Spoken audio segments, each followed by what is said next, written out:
चीनी के अंदर सक्रोज है, हमारी बॉडी को फ्रक्टोज चाहिए। चीनी एक वाइट पॉइजन है। तो चीनी से बनी हुई कोई भी चीज, जब आप मिठाई खाते हैं, आप किसी त्योहार पे जो है ख्वाहिश करते हैं कि फलां खुशी का मौका है तो मिठाई मिठाई मिठाई, ये एक ट्रेंड बन चुका है। अल्लामा इकबाल फरमाते हैं हकीकत खराफात में खो गई, ये उम्मत रिवायात में खो गई।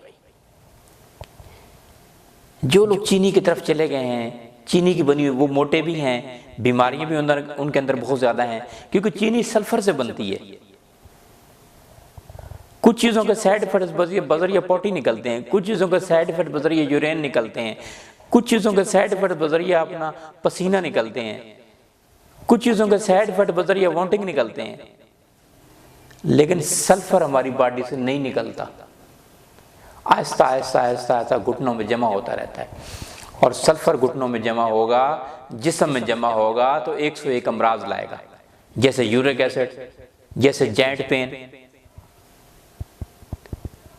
मोटापा, दिल के अमराज। इसकी अल्टरनेट क्या है? अल्लाह ताला की दी हुई नेमतों में गुड़ मौजूद है, गुड़ के अंदर फ्रक्टोज है। अल्लाह की दी हुई हर नेमत में मिठास है, मगर हमारे यहाँ ट्रेंड बन चुका है कि दूध में भी चीनी, चाय में भी चीनी, मक्खन में भी चीनी, लस्सी में भी चीनी, खाने की हर डिश में चीनी, मिल्क शेक में भी चीनी, जबकि अल्लाह ने कुदरती मिठास हर चीज के अंदर पैदा कर दी है। अगर आपने मिठाई इस्तेमाल करना है तो आप गुड़ इस्तेमाल कीजिए। अब गुड़ भी दो तरह का है, एक वाइट गुड़ है जिसमें मीठा सोडा डाला होता है, एक ब्लैक गुड़ है, और इससे बेहतर तो कक्कू है, क्योंकि आजकल शहद असल नहीं मिलता, कक्कू जो होता है वो सबसे अच्छा है।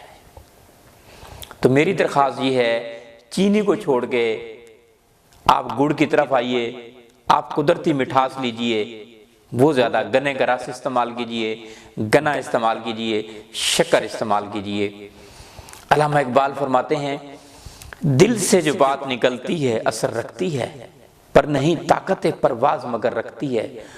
कुदसियुल असल है, रिफत पे नजर रखती है, खाक से उठती है, गर्दों पे गुजर रखती है।